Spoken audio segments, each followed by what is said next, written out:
हरे कृष्णा। आप सभी लोगों का भगवत गीता ज्ञान प्रबोधिनी के सत्र में स्वागत है। सभी लोग कृपया मेरे साथ ये मंगलाचरण एक साथ हम लोग पढ़ेंगे। मेरे साथ बोलिए। ओम अज्ञानतिमिरान्धस्य ज्ञानाञ्जनशलाकया चक्षुरुन्मिलितं येन तस्मै श्रीगुरुवे नमः। श्रीचैतन्यमनोभीष्टं स्थापितं येन भूतले स्वयं रूपः कदा मह्यं ददाति स्वपदान्तिकम्। वन्देऽहं श्रीगुरोः श्रीयुतपदकमलं श्रीगुरुन् वैष्णवांश्च श्रीरूपं साग्रजातं सहगण रघुनाथान्वितं तं सजीवं साद्वैतं सावधूतं परिजनसहितं कृष्णचैतन्यदेवं श्रीराधा कृष्णपादान् सहगण ललिता श्रीविशाखान्वितांश्च। हे कृष्ण करुणा सिंधो दीनबंधो जगतपते गोपेश गोपिका कांत राधा कांत नमोस्तुते। तप्त कांचन गौरांगी राधे वृंदावनेश्वरी वृषभानुसुते देवी प्रणमामि हरिप्रिये। वाञ्छा कल्पतरुभ्यश्च कृपा सिन्धुभ्य एव च पतितानां पावनेभ्यो वैष्णवेभ्यो नमो नमः। जय श्री कृष्ण चैतन्य प्रभु नित्यानंद श्री अद्वैत गदाधर शिवासादि गौर भक्त वृंदा। हरे कृष्ण कृष्ण कृष्ण हरे हरे, हरे राम राम राम हरे हरे। धन्यवाद। कृपया भगवत गीता ज्ञान प्रबोधिनी को निकालिए। ठीक है, धन्यवाद। आ, इसको बड़ा कीजिए, थोड़ा सा जूम कीजिए प्लीज।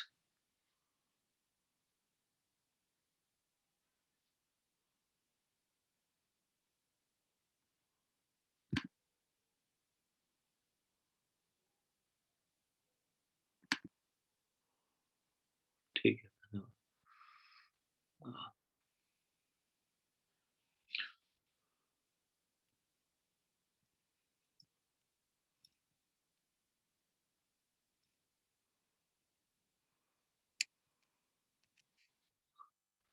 तो इससे पिछले प्रश्न हो गए थे। चौथा हम्म, लास्ट शायद मुझे रह गया था ये। प्रश्न दो होगा। प्रश्न, ये मुझे दो प्रश्न रह गए। ठीक है। नहीं, ये हो गया था मुझे। तीन कृष्ण भावनामृत को अपनाने हेतु ये भी हो गया था मुझे। ठीक है, तो अभी यहाँ से शुरू होगा।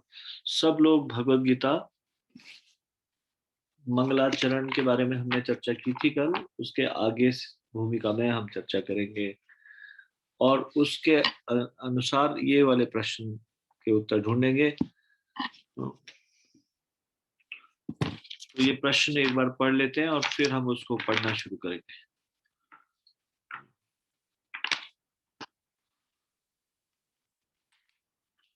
ये प्रश्न है,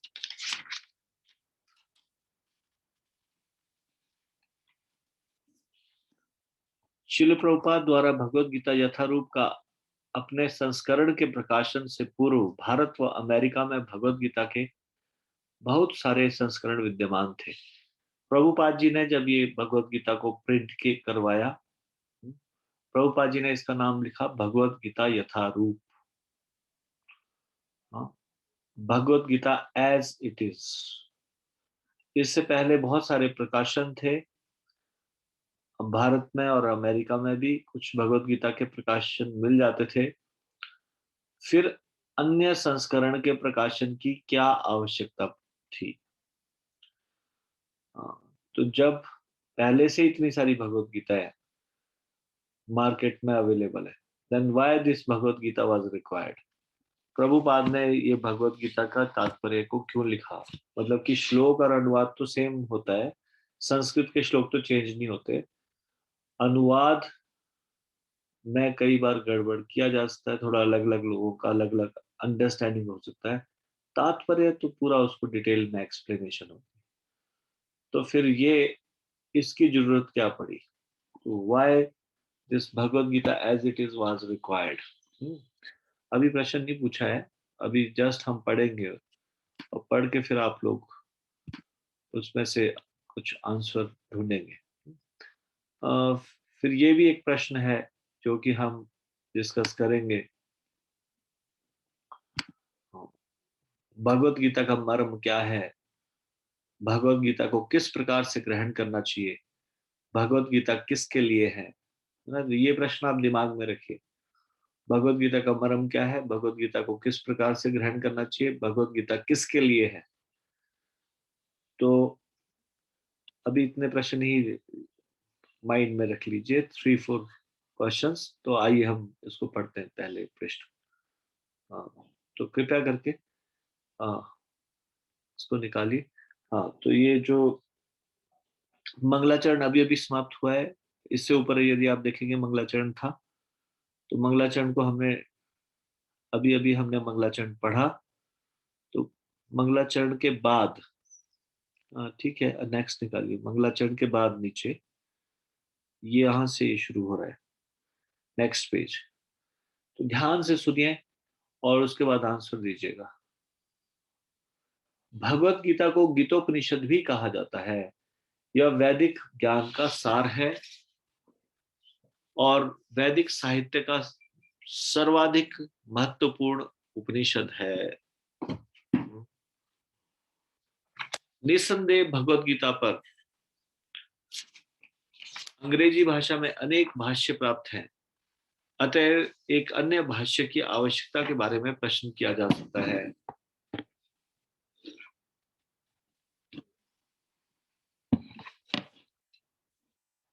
हाल ही में एक अमेरिकी महिला ने मुझसे भगवत गीता के एक अंग्रेजी अनुवाद की संस्तुति चाही, रिकमेंडेशन मांगा प्रभुपाद से।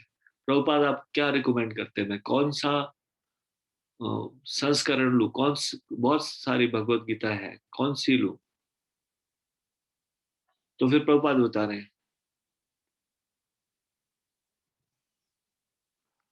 निस्संदेह अमेरिका में भगवत गीता के अनेक अंग्रेजी संस्करण उपलब्ध है, लेकिन जहां तक मैंने देखा है, केवल अमेरिका ही नहीं अपितु भारत में भी उनमें से कोई पूर्ण रूप से प्रामाणिक संस्करण नहीं मिलेगा, क्योंकि लगभग हर एक संस्करण में भाष्यकार ने भगवत गीता यथारूप के मर्म को का स्पर्श किए बिना अपने मतों को व्यक्त किया है।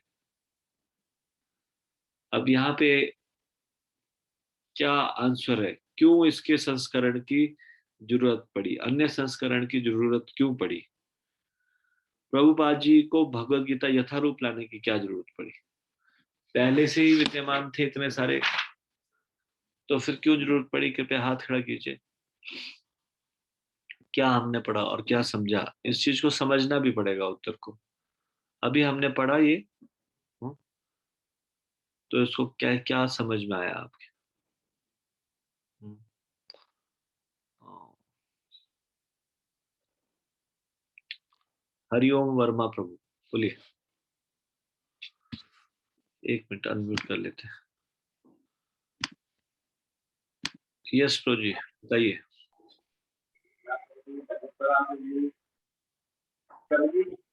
आवाज क्लियर नहीं है।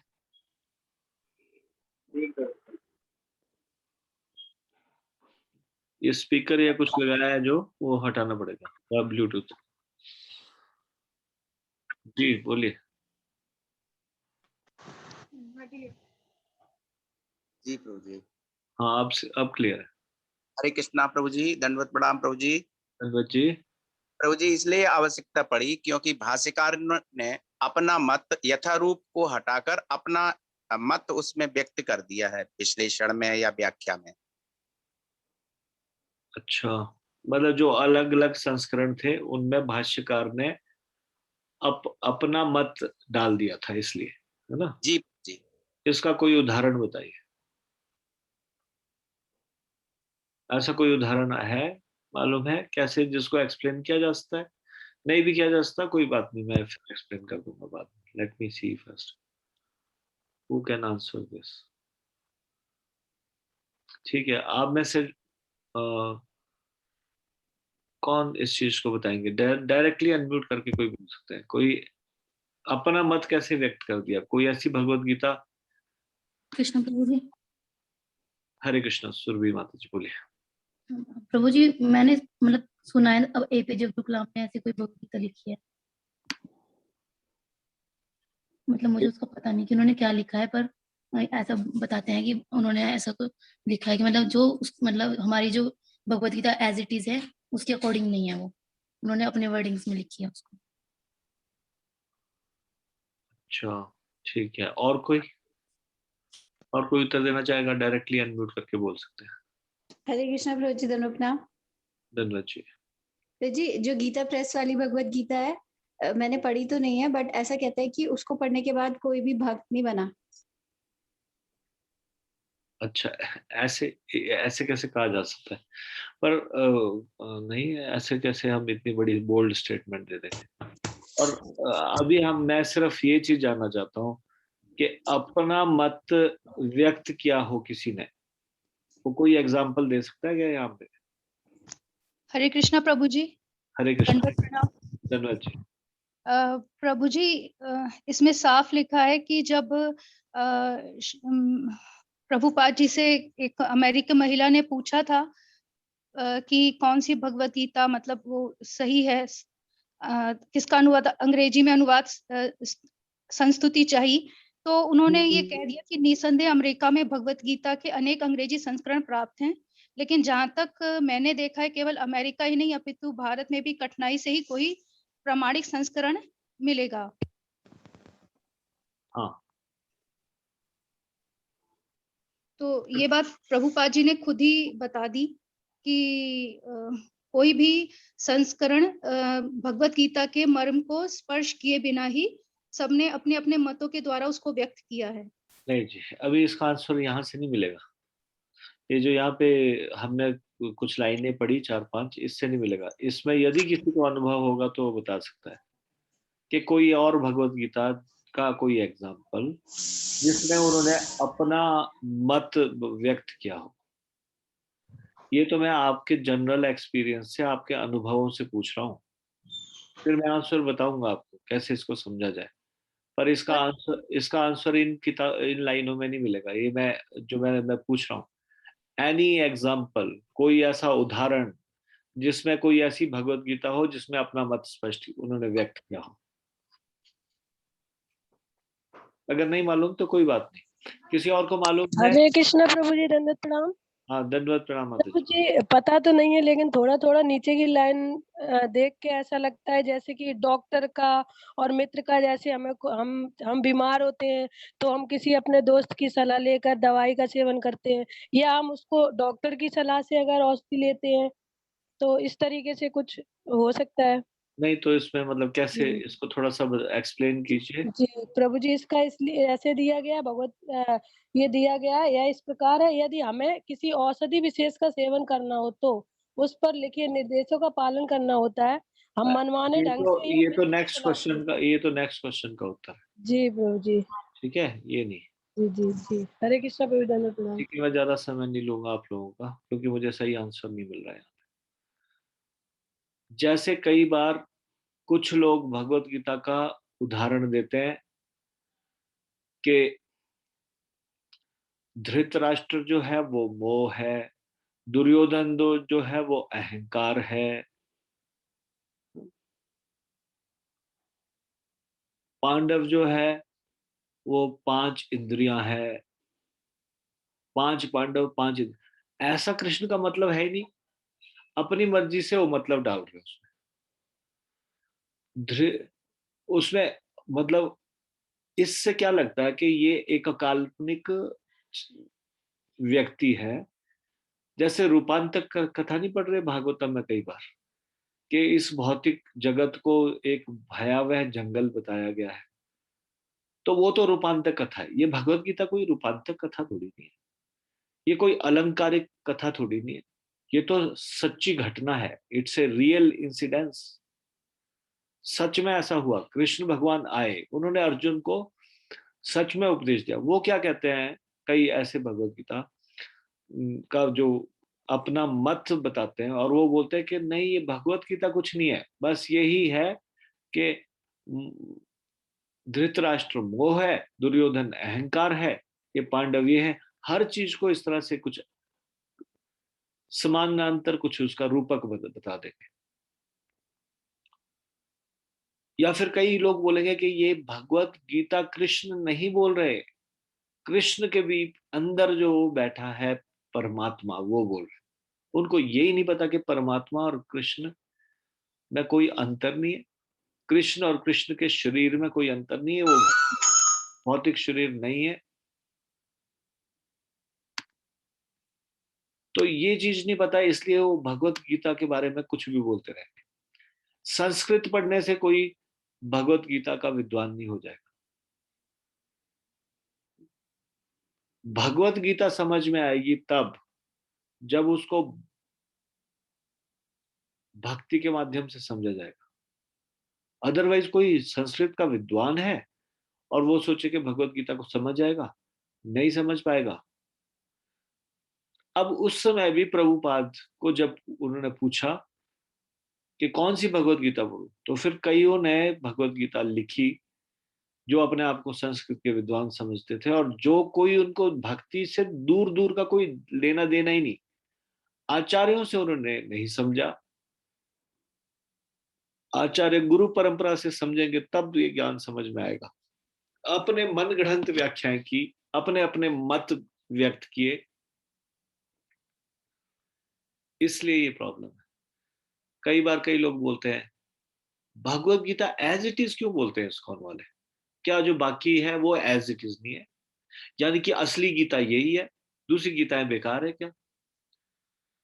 भगवत गीता एज इट इज इसलिए बोला जाता है, एज इट इज श्लोक तो एज इट इज है, वो लोग भी वही श्लोक बोलेंगे, लेकिन जो भगवत गीता में कृष्ण का बोलने का भाव था एज इट इज वही भाव को प्रस्तुत किया गया है यहाँ पे, कि कृष्ण ये बोलना चाहते थे तो उसका कुछ और मतलब नहीं है कि कृष्ण ऐसा बोल रहे हैं इसका मतलब ये है, कोई रूपांतक कथा सुना दी। कृष्ण हृदय में बैठे अंतर आत्मा है, कोई ऐसा कुछ बोल देगा, कोई कुछ भी बोल देगा, कहानियां डालते रहेंगे और इस तरह से भगवत गीता लिख देंगे। तो इसको कैसे इसको सही समझा जाए? हाँ? मेरे को एक व्यक्ति ने पूछा एज इट इज मतलब जैसा कृष्ण भगवान ने बोला बिल्कुल वैसा आपकी भगवत गीता है, बाकी सब लोगों की वैसी गीता नहीं है। मैंने बोला श्लोक तो सेम है, भगवत गीता में 700 श्लोक है, 700 श्लोक ही बाकी गीताओं में भी है, लेकिन जब उसका अनुवाद बताते हैं तो उसमें गड़बड़ कर देते हैं, या उसका तात्पर्य बताते हैं उसमें सारा गड़बड़ कर देते हैं। एक बार मैंने एक मायावादी भाष्य भगवत गीता एक बार पढ़ी बहुत पहले, मैं बोल रहा हूँ वहां पे कहीं पे भी कृष्ण और अर्जुन का संबंध है, कृष्ण उनको समझा रहे इस प्रकार से, ये तो बता ही नहीं रहे। वो उसमें बोल रहे युद्ध करने का मतलब ये है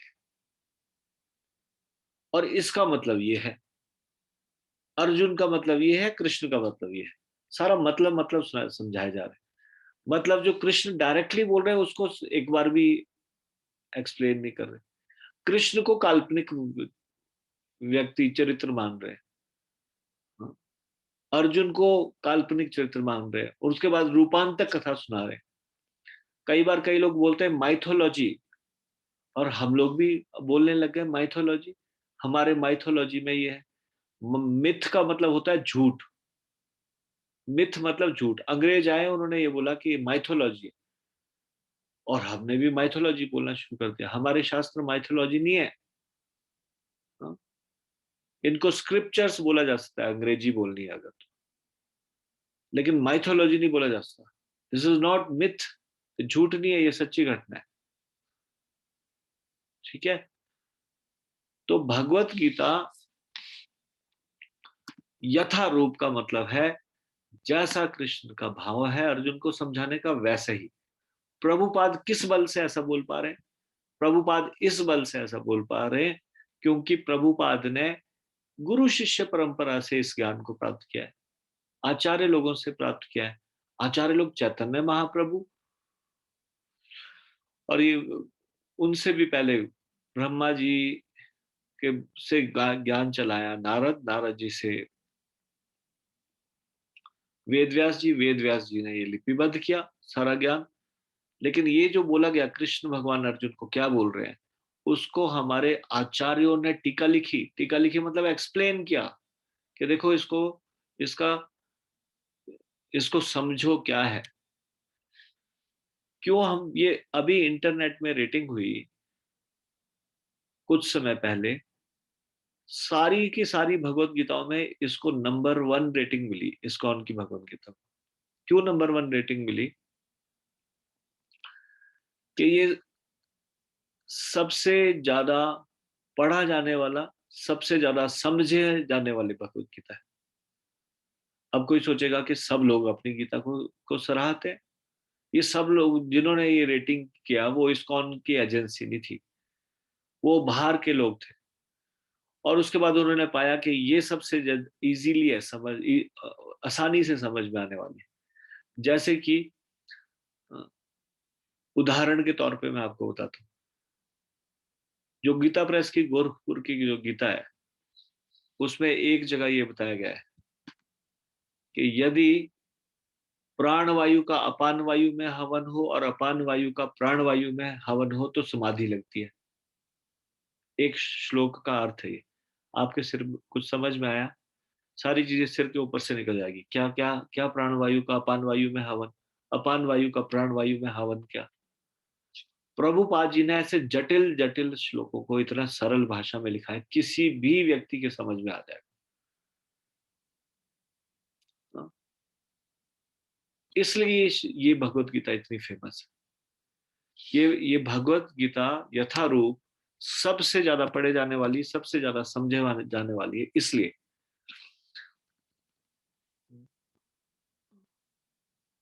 गीता प्रेस गोरखपुर में भी अलग दो तरह की, एक डिटेल में भी है, एक शॉर्ट में भी है। अब वो वैष्णवों के द्वारा और वैष्णव आचार्यों की टीकाओं के साथ नहीं है, इसलिए ये महत्वपूर्ण हो जाती है ये वाली भगवत गीता, क्योंकि इसमें आचार्यों की टीकाओं में जो बताया है उस शिक्षा के अनुसार प्रभुपाद जी उसको तात्पर्य समझाते हैं। तात्पर्य इसकी सबसे बड़ी खूबी है, तात्पर्य ही इसकी विशेषता है। ये भगवत गीता यथारूप जो है इसकी विशेषता है इसके तात्पर्य में। प्रभुपाद का श्रीमद् भागवतम या भगवत गीता क्यों इतना फेमस है? इसलिए इतना फेमस है क्योंकि तात्पर्य में इतना विस्तार से उस चीज को अच्छे से दिमाग में डाल दिया जाता है, अच्छे से समझा दिया जाता है। तो अभी आपको समझ में आ गया। प्रभुपाद से जब कहा गया कि कोई आप भगवत गीता रिकमेंड करो, तो प्रभुपाद ने देखा सब में कुछ ना कुछ गड़बड़ है।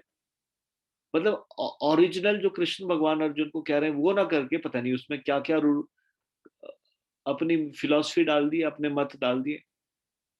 तो कोई कह सकता है प्रभुपाद जी ने भी अपने मत डाले होंगे। नहीं, प्रभुपाद जी ने अपने मत ना डालकर अपने आचार्यों के द्वारा जो बताए गए, आचार्य कौन है? ये भगवान के धाम से आई हुई मंजरियां हैं। षड गोस्वामी कौन है? भगवान के धाम से आई हुई मंजरियां हैं। चैतन्य महाप्रभु के ये पार्षद लोग और ये जो आचार्य वृंद है, उनके टीकाओं को पढ़ के उनके विचारों को इसमें डाला है, अपनी मनगढ़ंत व्याख्या की बजाय। तो अभी समझ में आ गया आप सब लोगों को?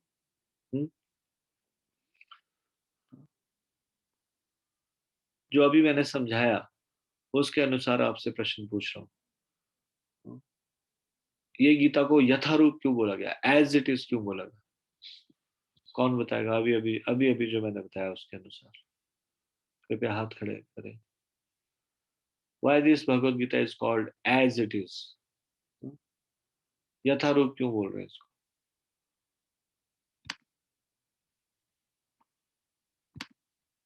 कलावती माता जी बोले।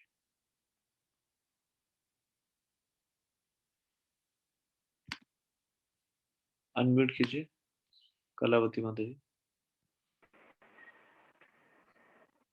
हरे कृष्णा प्रभु जी। हरे कृष्णा।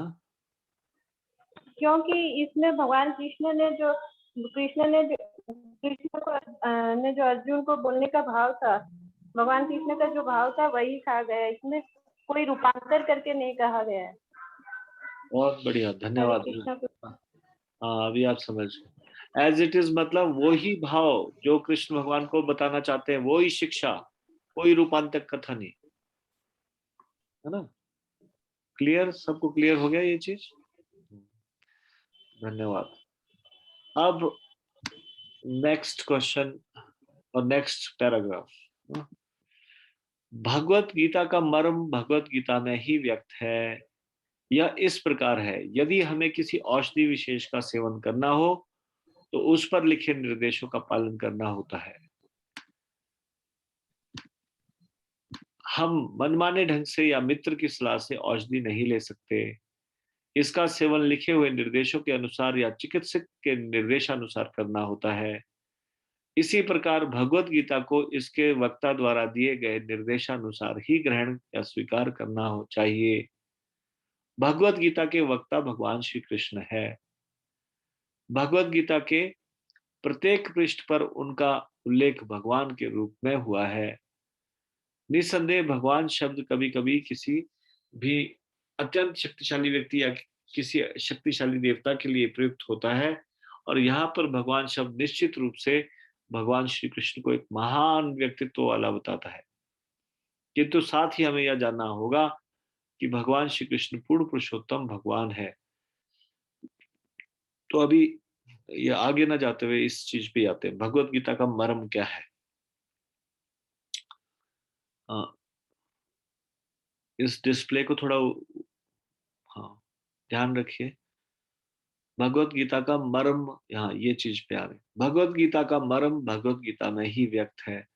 और देखिए भगवत गीता का मर्म क्या है। मर्म ये है कि जैसा कि निर्देशक चिकित्सक बोले वैसी दवाई लेनी चाहिए। जैसे कृष्ण बोले वैसे भगवत गीता को समझना चाहिए। देखिए मान लीजिए आप बीमार है, बहुत समय से बेड रिडन है, और आपके मित्र आते हैं, वो आपको बोलते हैं कि देखो मेरे हिसाब से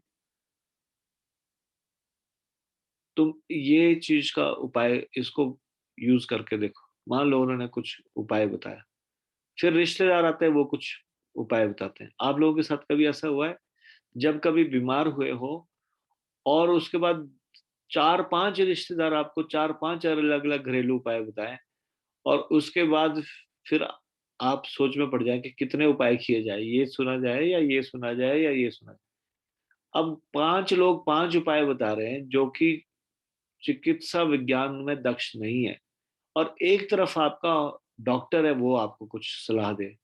आप किसकी सलाह मानेंगे? चाहे आपका मित्र कितना भी प्रिय क्यों ना हो आपको, लेकिन उस समय किसकी सलाह माननी चाहिए? डॉक्टर की, या आपका जो एकदम बहुत बड़ा हितैषी एक मित्र है, वो उसके दिमाग में कुछ विचार आया, उसने आपको कुछ सलाह दी, या उसने पता नहीं कहाँ से कुछ नुस्खा ला के दिया। हाँ, तो ऐसे में किसकी बात माननी जाएगी बताइए? डॉक्टर की या फिर मित्र की? डायरेक्टली अनम्यूट करके हाँ या ना बोल सकते हो।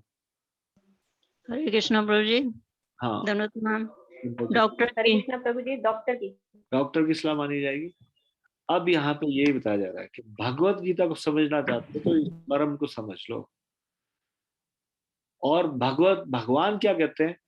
भक्त्या माम अभिजानाति, मुझे केवल भक्ति के द्वारा जाना जा सकता है। तो भगवान को जानना, भगवान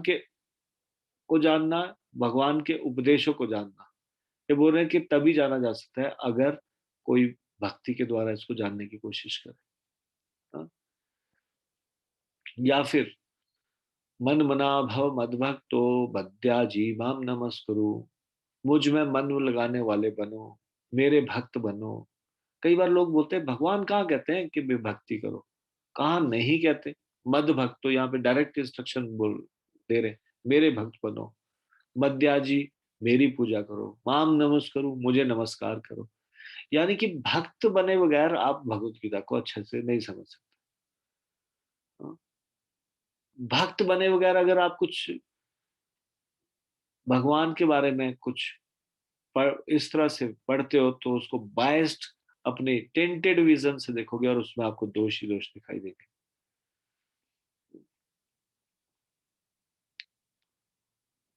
जैसे कि रशिया में जब भगवत गीता का प्रचार बढ़ने लगा तो कुछ क्रिश्चियन लोग थोड़े से विचलित हो गए कि अभी तो वहां पे हल्के फुल्के क्रिश्चियन थे, बाकी तो कम्युनिस्ट राज्य था। तो उन्होंने फिर केस कर दिया कि this is a terrorist book, ये टेररिस्ट ग्रंथ है। इनके भगवान जो है कृष्ण, वो अर्जुन को उकसा रहे लड़ने के लिए, और वो बोल रहे हैं अपने घर वालों को ही मार दे। तो बोलते ये टेररिस्ट ग्रंथ है। फिर उसके बाद वो कोर्ट में पेशियां चली, भगवत गीता को बैन करने की मांग उठी। भगवान की कृपा से भगवत गीता बैन नहीं हो पाई, ये रशिया में हुआ था। तो खैर वो तो द्वेष की दृष्टि से कर रहे थे, पर अगर साधारण व्यक्ति भी अगर इसको समझने की कोशिश करेगा, नहीं समझ पाएगा जब तक कि वो भक्ति का भाव नहीं होगा। तो मतलब भगवत गीता को पढ़ना तो उसके, जो भगवत गीता ने जिसको लिखा है उसके निर्देशन का पालन करना, यानी कि किसी औषधि का लाभ उठाना है तो औषधि जिसने दी है चिकित्सक ने, उसके परामर्श को मानना पड़ेगा। ये भगवत गीता का मर्म है कि जब भगवत गीता को समझना चाहते हैं तो भक्त बनना पड़ेगा, भगवान के आज्ञा का पालन करना पड़ेगा। भगवान जैसे जैसा भगवान निर्देश दे उसका पालन करेंगे तो भगवत गीता को समझ सकेंगे। तो क्लियर हो गया आपको कि भगवत गीता का मर्म क्या है? हाँ, ठीक है।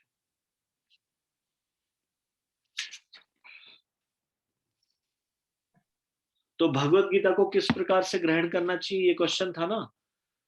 भगवत गीता को किस प्रकार से ग्रहण करना चाहिए? भगवत गीता को भक्ति भाव से ग्रहण करना चाहिए। भक्ति के बगैर भगवत गीता को नहीं आप समझ पाएंगे ना। ठीक है, भगवत गीता किसके लिए है? चलो ये भी हम इसके नेक्स्ट 3-4 क्वेश्चंस को पढ़ लेते हैं। भगवत गीता किसके लिए है? भक्त और भगवान के मध्य कौन से 5 विभिन्न प्रकार के संबंध हो सकते हैं? भगवत गीता सर्वप्रथम किसके लिए कही गई थी? भगवान कृष्ण ने भगवत गीता का परम रहस्य अर्जुन को क्यों प्रकट किया? ठीक है, तो अभी हम दोबारा से इसमें आते हैं।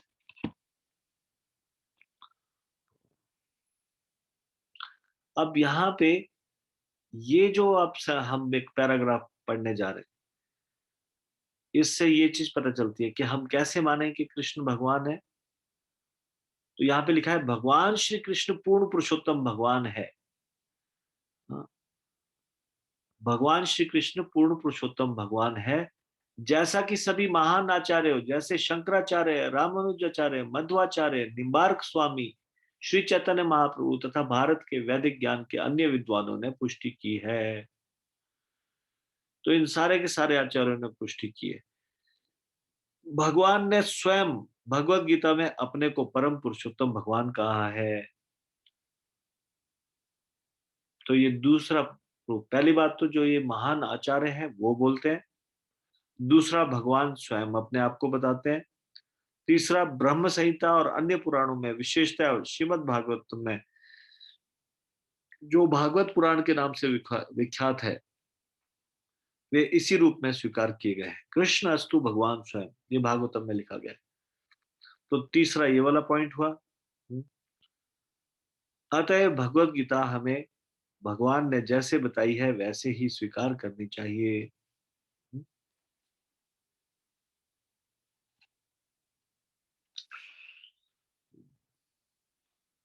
तो भगवान कृष्ण कृष्ण भगवान है। तो ये आपको पता चल गया कृष्ण भगवान है कैसे माने। आचार्य लोग भी बोलते हैं और सारे के सारे आचार्य बोलते हैं एक स्वर में। स्वयं भगवद गीता में भगवान ने किसी भी शास्त्रों में इतना डंके की चोट पे नहीं कहा, यानी कि इतना बोल्ड स्टेटमेंट नहीं दी, लेकिन कृष्ण भगवान दे सकते हैं स्टेटमेंट, क्योंकि कृष्ण परम भगवान है। और ब्रह्म संहिता और अन्य पुराणों में और श्रीमद् भागवतम में वहां पे भी बताया गया।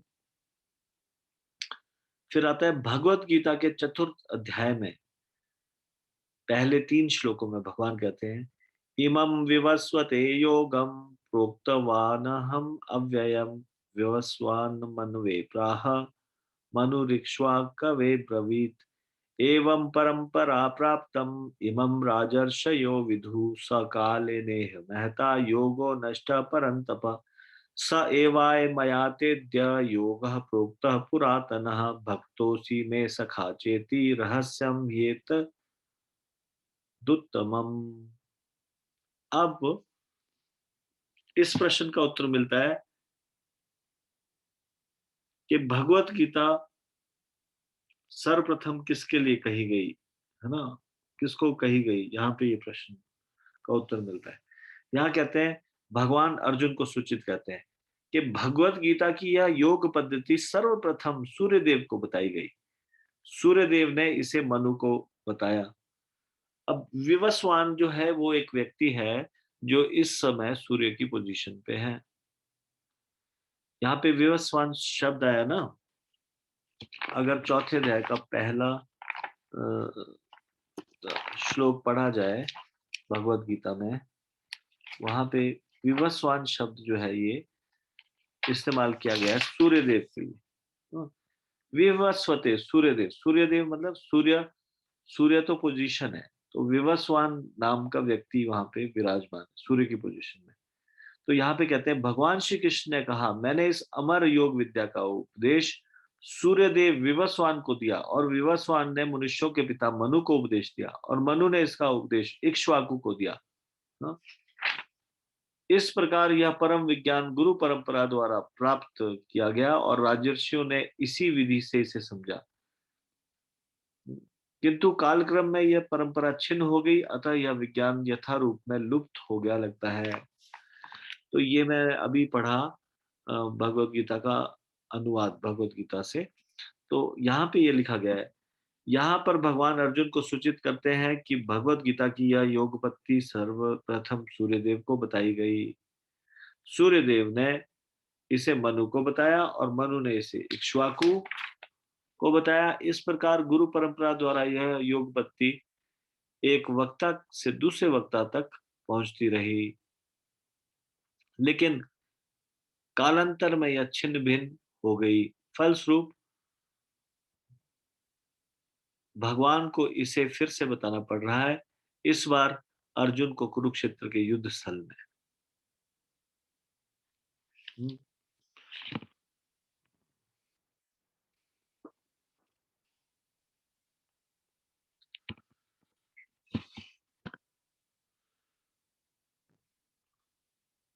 तो ये जो ज्ञान भगवान का ज्ञान आया, ये गुरु परंपरा से भी आया और दूसरा एक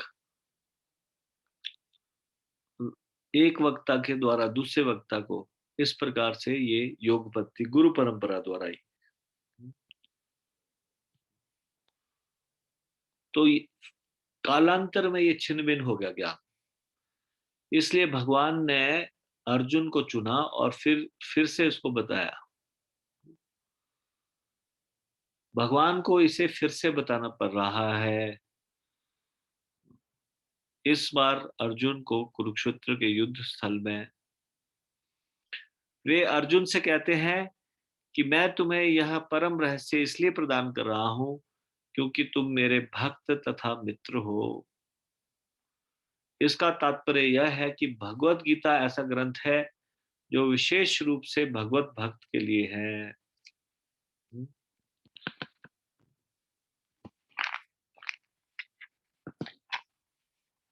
तो चौथे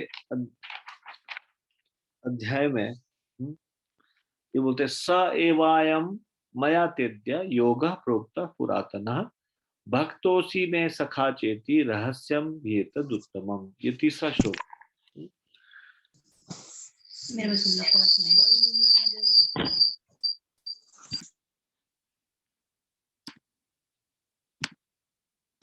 तो तीसरा श्लोक में, चौथे अध्याय के तीसरे श्लोक में बताया जा रहा है कि आज मेरे द्वारा वही प्राचीन योग यानी परमेश्वर के साथ अपने संबंध का विज्ञान तुमसे कहा जा रहा है क्योंकि तुम मेरे भक्त तथा मित्र हो, अतः तुम इस विज्ञान के दिव्य रहस्य को समझ सकते हो। तो इससे क्या क्लियर हो रहा है कि ये एक ऐसा ज्ञान है जो कि भक्तों के लिए दिया गया है, तो इसको भक्त लोग समझ सकते हैं।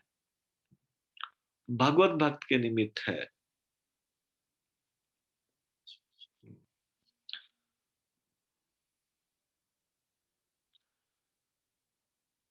तो भगवत गीता किसके लिए है, ये एक प्रश्न था ना, चौथा प्रश्न था प्रश्न उत्तर में, ये भगवत गीता किसके लिए है। तो इसका उत्तर है यहाँ पे किसके लिए, ये आंसर मिल रहा है यहाँ पे, भगवान के भक्तों के लिए है। भगवत गीता किसके लिए, भगवान के भक्तों के लिए। तो यहाँ पे ये बताया जा रहा है, इसको अंडरलाइन चाहे तो कर सकते हैं, भक्त तथा, क्योंकि तुम मेरे भक्त तथा मित्र हो। इससे ये पता चलता है कि जो विशेष तौर पे भगवत भक्त है उनके लिए ये भगवत गीता है। ठीक है। अध्यात्मवादियों की 3 श्रेणियां हैं। अब ये भी एक प्रश्न हो सकता है, अध्यात्मवादियों की कितनी श्रेणियां हैं। अध्यात्मवादियों की कितनी श्रेणियां हैं, 3 श्रेणियां। एक है ज्ञान मार्ग को अपनाते हैं जो ज्ञानी, एक योगी और एक भक्त। ज्ञानी को निर्विशेषवादी भी बोला जाता है, योगी को ध्यानी बोला जाता है, और भक्त तो भक्त। तो इन तीनों के अलग अलग उद्देश्य होते हैं, पद्धति भी अलग अलग होती है। जिसको ज्ञान हो जाए वो ज्ञानी, ऐसा नहीं, या फिर ज्ञान प्राप्त करता है जो, ज्ञान तो शास्त्रों का भक्त भी प्राप्त करता है, उसको फिर ये ज्ञानी का मतलब। ज्ञानी का मतलब होता है शास्त्रों को पढ़ के उसके बाद फिर शुष्क चिंतन करना, यानी कि उसके बाद ये ज्ञानी क्या करते हैं, नेति नेति करते हैं। शास्त्रों में ये लिखा है तो ये भी भगवान नहीं, ऐसा लिखा है तो अच्छा ये भी इस तरह से भी भगवान नहीं, तो भगवान कौन, ऐसे अपने से भगवान को पकड़ने का प्रयास करते हैं। और जो भक्त है वो बड़ा सरल मार्ग अपनाते हैं। जो भगवान के शुद्ध भक्तों के गुरु परंपरा के द्वारा ज्ञान प्राप्त होता है उसको ग्रहण करते हैं। तो आरोह पद्धति को स्वीकार करते हैं और ये अवरोह पद्धति को स्वीकार करते हैं। मतलब हम खुद से एक्सपेरिमेंट करेंगे, हम पता लगाएंगे, अपने बल पे आश्रित रहते हैं। कौन, ज्ञानी। और फिर उसके बाद भटक जाते हैं इस वेद शास्त्रों की भूल भुलैया में। और फिर उसके बाद शास्त्र इस प्रकार से लिखे गए कि ये क्या, मुख्यतः ये निष्कर्ष निकालते हैं कि भगवान निर्विशेषवादी हैं। यानी कि जब शास्त्र कहते हैं कि उनका कोई स्वरूप नहीं है, तो कहने का वास्तविक मतलब ये होता है कि उनका भौतिक स्वरूप नहीं है।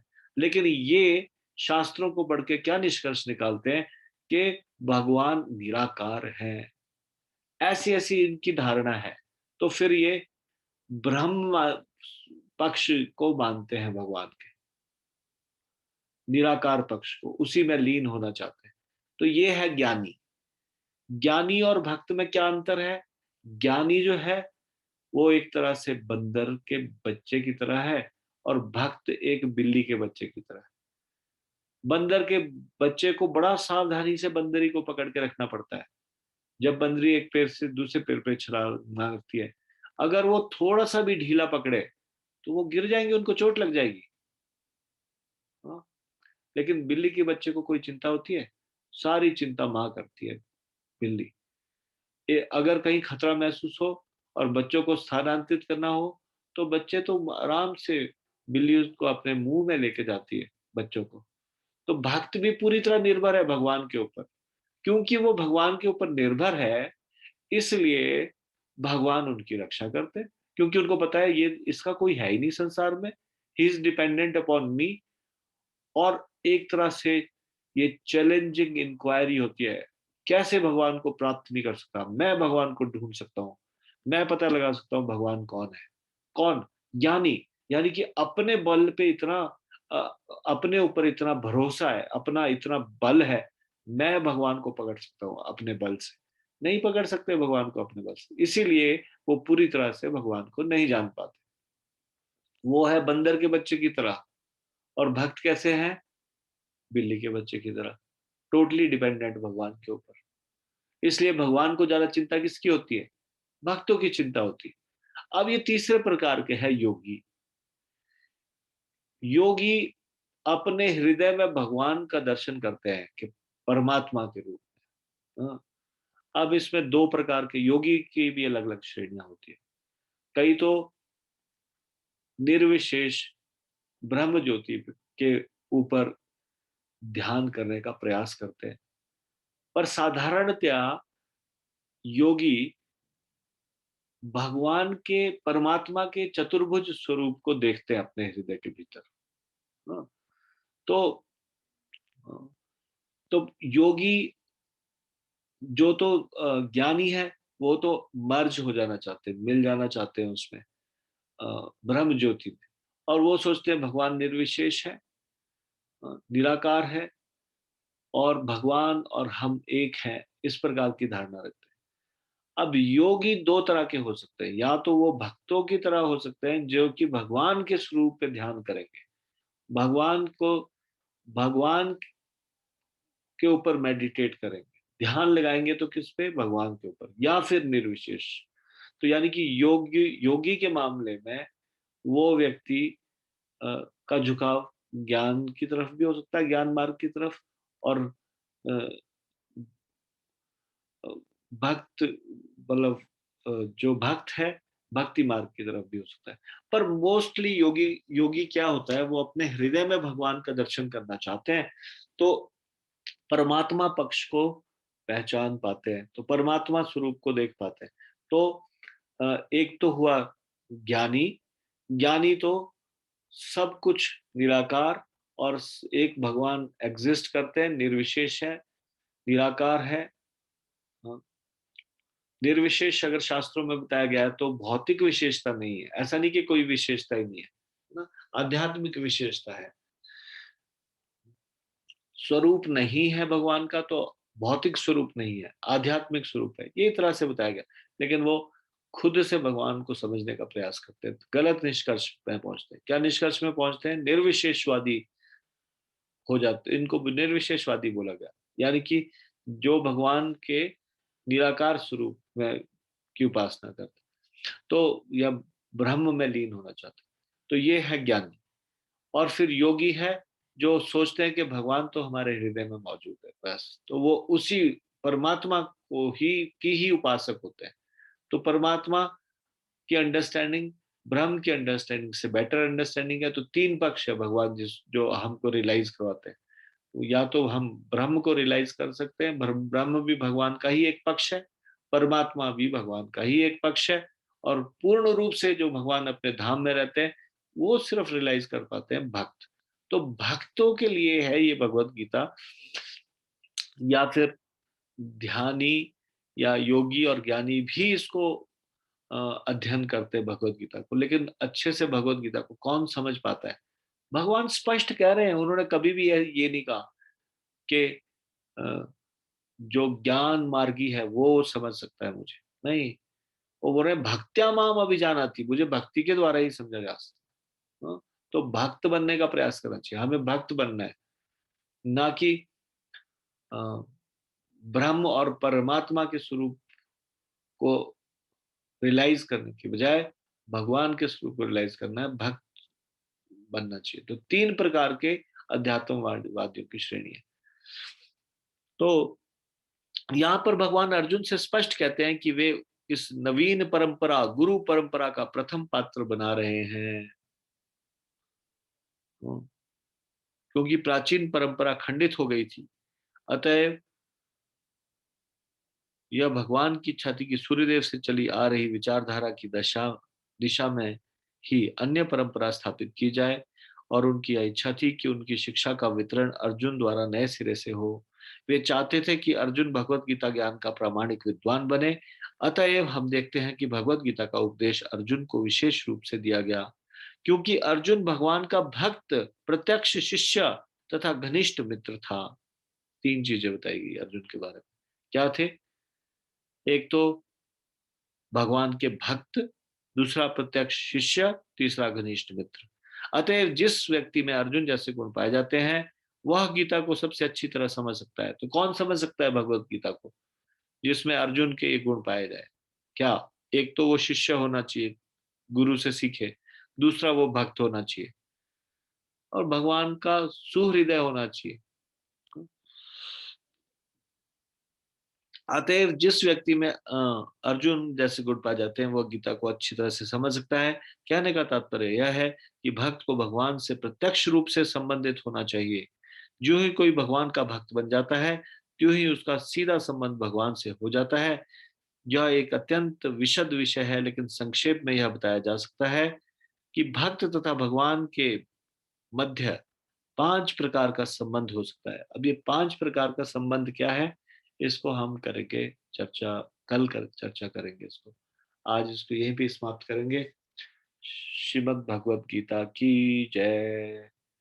श्रील प्रभुपाद की जय। निताई गौर प्रेमानंदे। हरि हरि बोल।